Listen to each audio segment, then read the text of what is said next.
Crawford here for week 5 of the Professional Network Training. I'm really excited to share this week's training on learning how to communicate with you. But before we start, we're just going to do a quick review of last week's training. By now, you should be using and experiencing more of the products. And we had asked you last week to post on the group which new product you were using. So I hope you've all done that. By now, you should have completed your point sheet. And it's important that you chat to your sponsor about it to see if you're slipping up anywhere or where you can improve in different areas. By now, you should be developing new customers through trial packs and through pup drops. And you should be contacting 3 to 5 people daily if you're doing your forever business on a part-time basis. And of course, if you're doing it on a full-time basis, you should be contacting 5 to 10 people daily. And what does your pipeline look like? You should have 20 to 30 people in your pipeline. And if you don't, it means that you're not contacting enough people on a daily basis. Do you know the importance of planning, doing, and reviewing? Have you done that for the month of August? Have you planned for the month of September? Are you doing what you've planned? And at the end of September, you need to review it again. So what are we going to do today? So we're going to learn how to communicate. We're going to learn how to plan and write our story and how to tell our story, how to have a conversation with prospects, and how to answer questions, tricky questions that we might be asked. So learning to communicate. Please work on your ability to communicate with all types of different people. Now, your Who Do You Know list will contain people from all different backgrounds. Perhaps it's a close friend who needs an extra income. Perhaps it's a yummy mummy who needs extra money but doesn't want to leave their baby. Perhaps someone on your Who Do You Know list is a stressed executive, has a high-powered job, earning lots of money, but has no quality of life. Perhaps you've got students on your Who Do You Know list. So you have to learn how to communicate in different ways for different people. Now, students, Forever offers them the perfect opportunity. They come out of university with shiny degrees and they can't get jobs.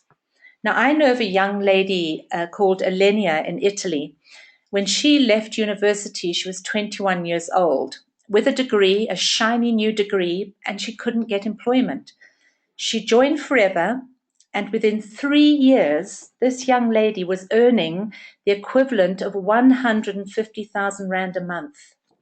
She's been in the business now for 8 years. She's a diamond sapphire and completely financially free.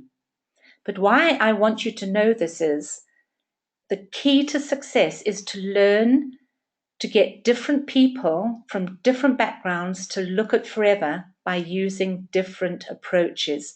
You never have the same approach for everyone.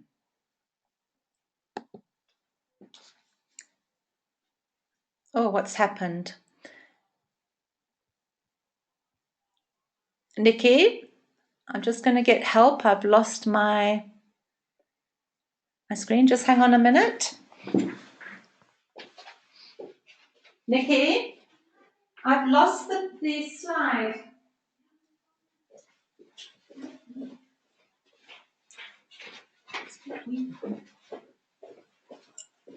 We're just finding the slide. This is what it keeps doing.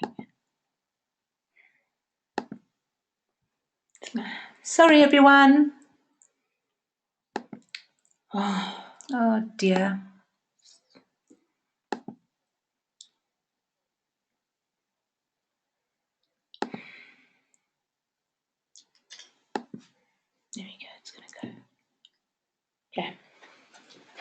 Right, I hope you can all see that now, everyone. Sorry about that.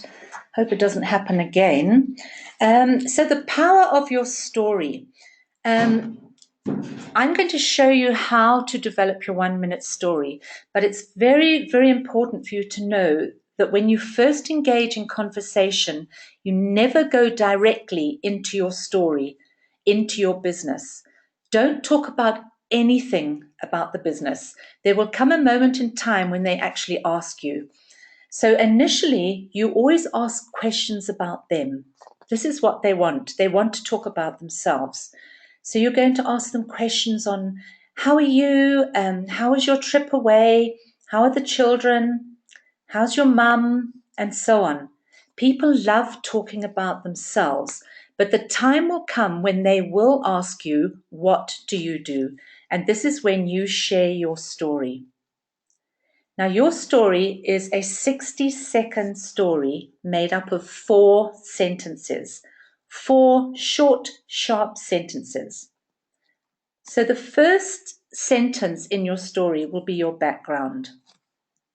The second, your life before forever, what challenges you had. The third sentence, the solution and how you found it. And the fourth sentence will be your future in forever and how you feel. It's a 60-second story, 1 sentence for each of those. And I'm just going to give you an example. So my example for my background, it goes like this. My background is in teaching. I have been a teacher for 30 years. 13 of those years, I have been head of a teacher's training college. And that's it. 1 short, sharp sentence. The second point, my life before forever, your challenge, goes like this. I worked long hours, very stressful, no pension. I came to the conclusion that I needed a better way. Just 1 short sentence. Now the third point, the solution. A close family friend introduced me to a dynamic global brand which can give me financial freedom and freedom to be with my family and to travel without having to ask anyone. It's just short and sharp. And then finally, my future and how I feel. So my example is, I'm so excited about what I found, and I feel for the first time in many years secure. I can finally achieve all I want in life. So your story, you have to get it right because it will play a large part in your success. 60 seconds. I mean, it's okay for you to have a 1 minute, 10-second story, but if it's too long, you will lose your prospects. They don't want to hear you waffling about all the bad things that's been happening to you and all the challenges you faced. Keep it short and sharp, and you have to learn your story.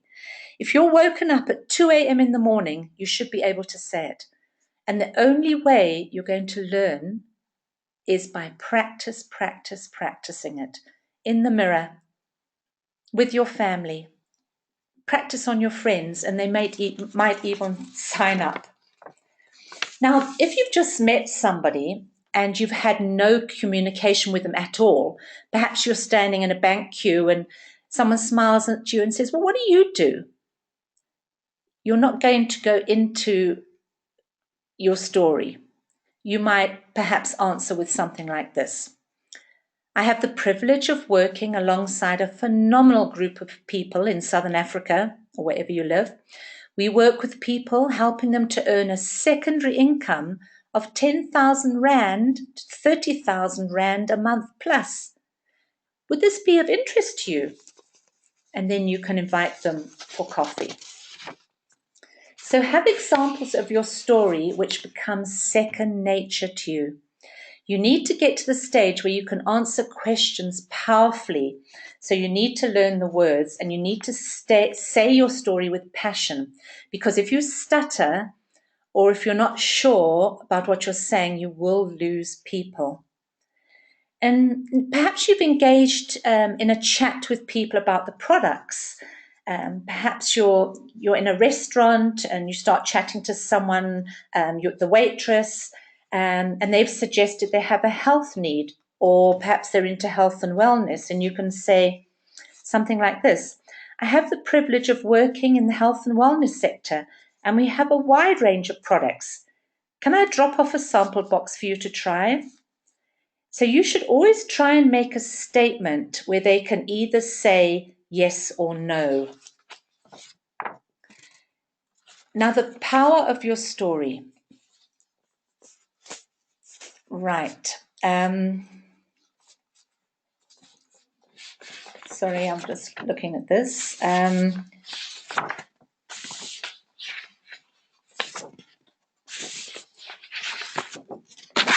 Okay, so the whole point about your story is that it needs to be short, sharp, and to the point. And make sure that you do not waffle and talk too much, because you will lose people. Now, when you develop your 1-minute story, it's very, very important for you to use strong words. Strong words which attract people, which inspire people, and strong words that are going to engage people and encourage them to listen to you.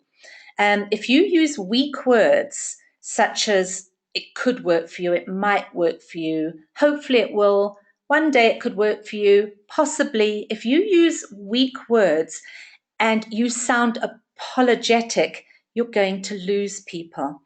Strong words will make people be drawn to you.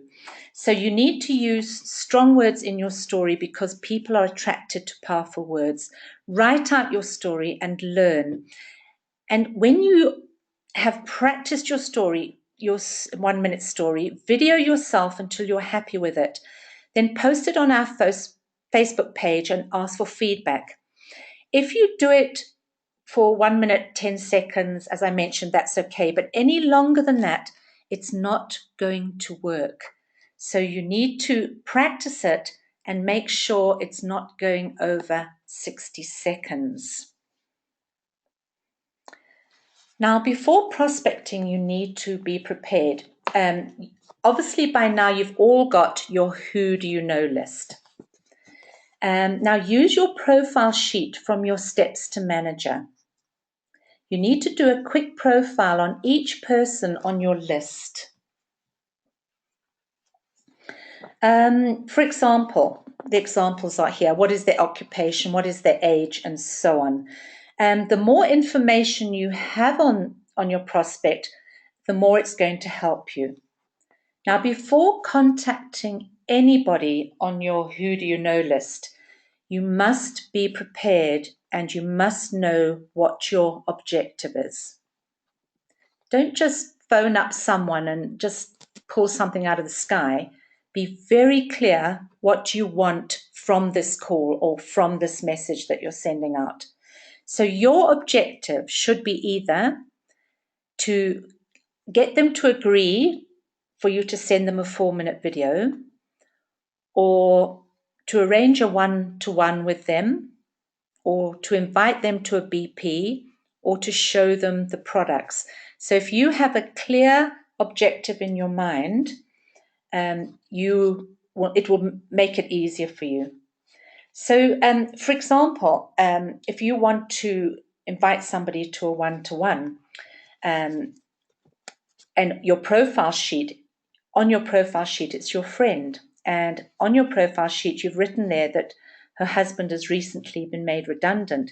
This will help you craft your approach to the right message for that particular person. So jot down all sorts of information on the profile sheet to help craft your approach. So perhaps that person whose friend is, her husband's made redundant, you're going to call her up and you're going to engage her in conversation, ask her how her day was, how her mum is, what has she been doing, and then you could bring it up. Oh, I'm so sorry to hear that your husband's been made redundant, but I've found an amazing business opportunity that will help change your situation. Will you come and meet me for a coffee? And you can meet her for a one-to-one. So be clear and take the time to think about the wording. The more information that you have on your profile sheet, the better, as this will enable you to have the right message prepared. This profile sheet is so important to keep notes on each person. So, for example, you're going to write on the profile sheet as well, have you booked a one-on-one? Was there a positive response? Date for follow-ups and so on. And of course, when you have a positive response, that person becomes part of your pipeline. Don't try and keep this information in your head, everyone, because you will forget. And this makes you sloppy in your follow-up and you actually lose credibility. If you promise Sue that you're going to phone her up on Wednesday and then, of course, you forget, you're going to lose credibility. And Sue's going to think, well, why join her business when she's so unreliable? By managing and prospecting in a professional way and being a professional prospector, and by never leaving anything to chance, your business will boom. So you have to be very careful about this. So remember, your initial message is either going to be a phone call, a Facebook message, or an email. Always chat first, asking about them. Never go straight into the business. Take an interest in the person. That's what they like. And don't overcomplicate things. Keep your call short and simple and to the point. I just have very embarrassing memories of my first call. It was so awful and so embarrassing. I wasn't interested in her, and the call was for an hour. Needless to say, she was completely confused by what I was telling her and completely disinterested, and she never did join the business. So remember, less is more, and be excited about what they are doing. This is much more appealing to them. And keep their profile sheet in front of you so that you can refer back to it. So these are all very important points, everyone, that you need to keep in mind before prospecting people.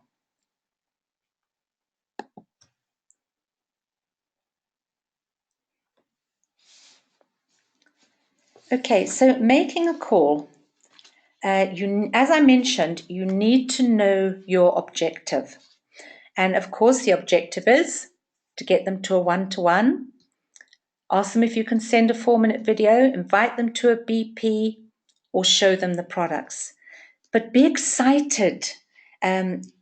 Show passion and excitement, but don't be over the top. I was completely over the top in the beginning, and I lost people because of it.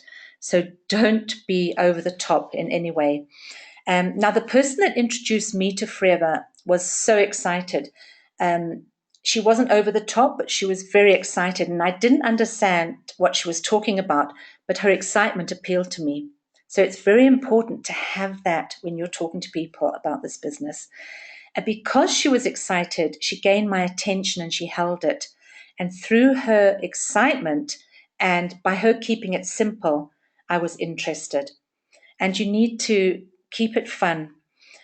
People want to hear that you're enjoying yourself and they want to hear that you're passionate. They might already be in a miserable, stressful job, and they certainly don't want to have any more stress. Now, you need to be aware of the words that you use. These are weak words that we're never going to use. You're not going to use words such as we sell aloe. I mean, if you told someone that we sell aloe, their perception would be that they're not a salesperson, they don't like selling, I can't be successful. So you don't say we sell aloe. Don't tell them the cost of the box. It's all going to put them off. Don't talk about product launches and pup boxes. It will put them off. Don't say, call me when you're ready, because they're not going to call you. It's up to you to call them. It's very, very important to use strong words. It's very important to tell them it's a dynamic company, high income potential, next $1 trillion industry. We're experiencing huge growth. It's very important to use these strong words. and be sincere about it. It's also very important to tell them that we give support and training, because a lot of people are scared when they first hear about this business opportunity. But if you assure them that they're going to get the training and support that they need, it's going to really help. Now, people know they need to know what happens next, and the next sentence can make you a fortune. The next step is, don't ever leave a prospect before they know what the next step is. So the next step would be to get them to come to a one-to-one, or to send them a video. Don't just leave them. They need to know what the next step is.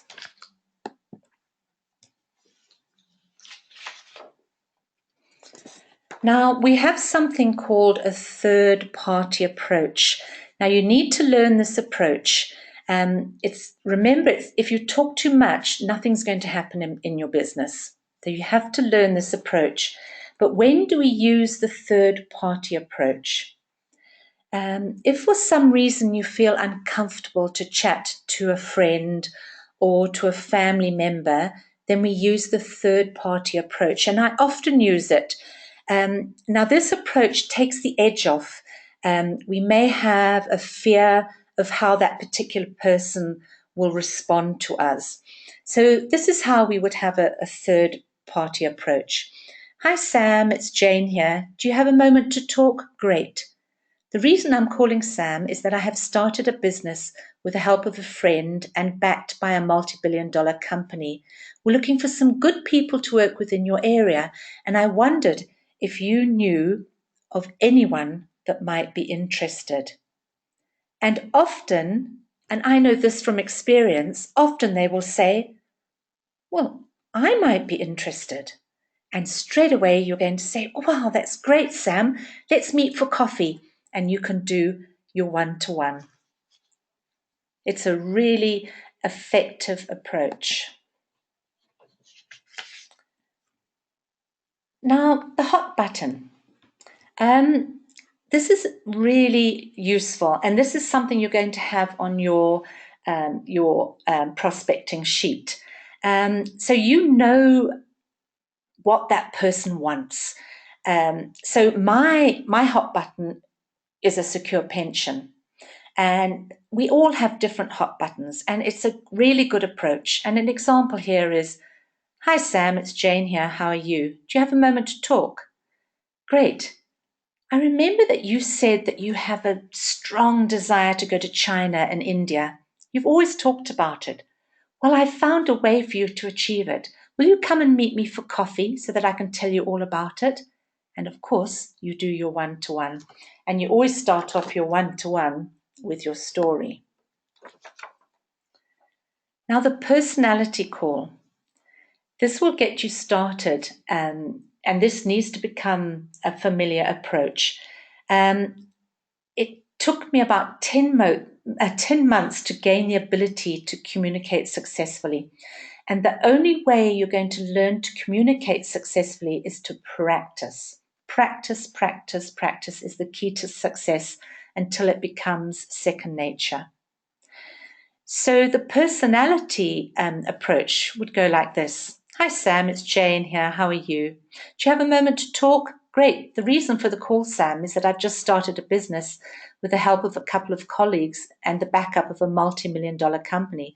They asked me if they knew of anyone who was highly motivated and who had a hunger for success. And straight away I thought of you. Will you come and meet me for a coffee so that I can tell you all about it?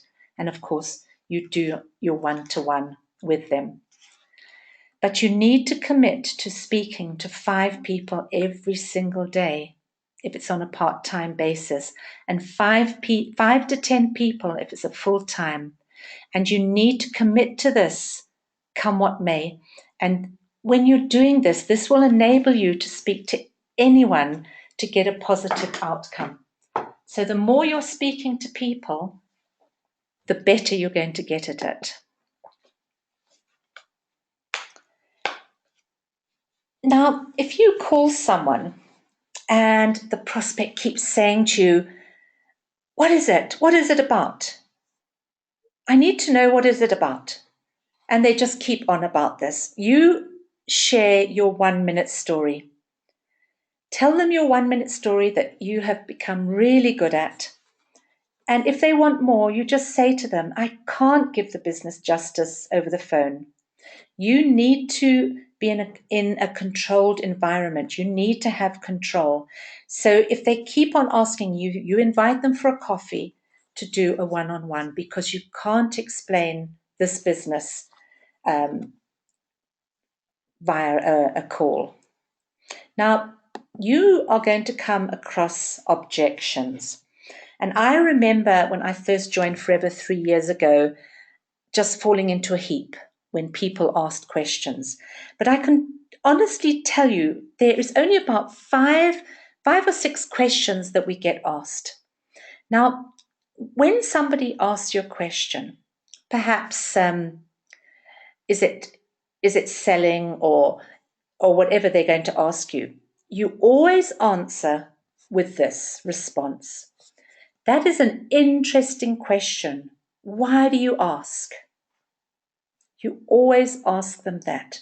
Now, if they ask you, is it selling? You say, that's an interesting question. Why do you ask? And they might say to you, oh, well, I don't like selling. You can say, this is not about selling. Every day we use these amazing products. And because we use them, this enables us to recommend these amazing products. It's all about referral marketing.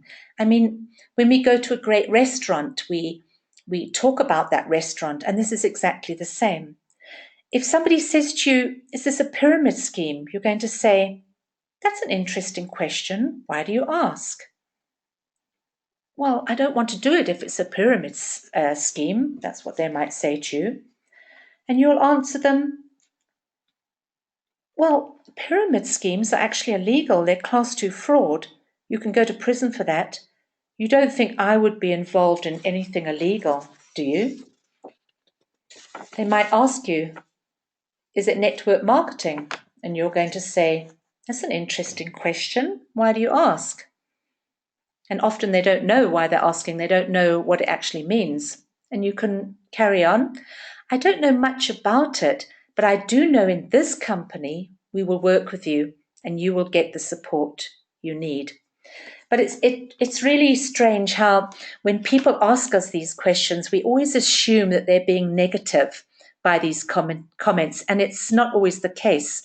I remember in the early days of my Forever career, a prospect asked me if it was selling, and straight away I jumped on the offensive and I said, oh no, our focus isn't on selling. And she said to me, oh dear, that's a shame. I love selling. I looked really stupid as I tried to backpedal. So don't always assume that they're being negative. So learn the answers to questions. And as I mentioned, there are only about 5 to 6 questions that people will ask. So learn the answers. And a great response is feel, felt, found. So this response really helps. I know how you feel, Sarah. I felt exactly the same way, but I found that by having a look at the information, getting my question answers, and meeting the people, it was nothing like I had thought of. I had thought about it. So just keep that in mind. Feel, felt, found. I know how you feel. I felt exactly the same way as you, but I found that by going to a meeting, I discovered that it was nothing like I had initially thought it was. Your responses need to become natural, and they will if you practice. And of course, the next step would be to invite them to a one-to-one or a 4-minute video.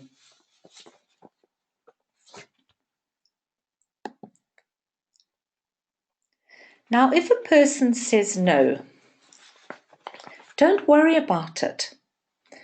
Not everyone's going to say yes to you. And it's quite amazing. In the early days with me when I joined Forever, when I had a no, I felt so unhappy and so despondent, and I really took it personally. I didn't understand in the beginning that we need the no's to get a yes. And when we get a no, we ask for a referral. And this works really, really well. As this example shows here, if somebody says no, no worries. I'm glad it's all good for you in your life at the moment, but let's keep in touch. But could I ask, do you know anyone that might be looking for an extra 20,000 Rand, 40,000 Rand a month right now? If you don't ask that, you might be walking away from your next diamond manager. You could also say something like, I'm looking for ambitious people like you, someone who's perhaps a teacher who's motivated. Do you know anyone like this who would like to earn a great secondary income? So turn every no into a yes, and no is part of the process. And if they say no to the business, then you offer them the product. All of these responses, if you didn't manage to write them down, just contact me afterwards and I can give you a text and so that you can write it out clearly. I know I'm speaking a bit too fast. We need to be like a child. A child always asks and asks and asks and asks. If we say no, they'll ask again. If we'll say no again, they'll ask again. We need to be like a child, but we need to do it in a polite and subtle way. And don't be pushy, be polite and do it in a subtle way. And of course, you offer the products, as I mentioned. If you don't ask, you don't get. Now remember, the fortune is in the follow-up. You need to follow up within 48 hours. So if you've done a call and you've sent a video, you need to follow up, and that's going to be on your prospecting sheet when you need to follow up. If you follow up a day late, they're going to lose interest. And it's very, very important for you to know your objective. Now, I'm going to give you some homework. What I want you to do is to write and practice your 1 minute story using the 4-stage approach. Practice, practice, practice it so that if someone wakes you up at 2 o'clock in the morning, you will be able to tell your story with ease. And the only way you're going to do it is by practicing. And remember to practice with yourself in the mirror, but also ask your family members if you can practice on them, and as many friends as possible, because they could even sign up in your team. You could build your team just through practicing. That would be brilliant. So write and practice your 1 minute story using the 4-stage approach. This is your homework, and I really, really want to see you do this, everyone, because this could be the difference between success and failure in your business. I want you to video your 1 minute story and post it on our Facebook group. So be brave enough to do this, everyone. I really, really want to see it. And I really want to see you be successful. So that's your homework. But another part of your homework is to book straight after this training. I want you to book 5 one-to-ones with family and friends so that you can practice. And you need to do that before our next training session. And imagine if you could tell us on the Facebook group that they're joining your business. So I've really loved this training, everyone, and I hope you have too. The importance of this training is that you need to know your story, and it needs to be short, sharp, to the point. 4 short sentences. But thanks, everyone. I've loved it, and I hope you have too, and I hope you have all learned something today. So thanks for joining me, everyone, and I look forward to seeing all your posts on Facebook. Good night.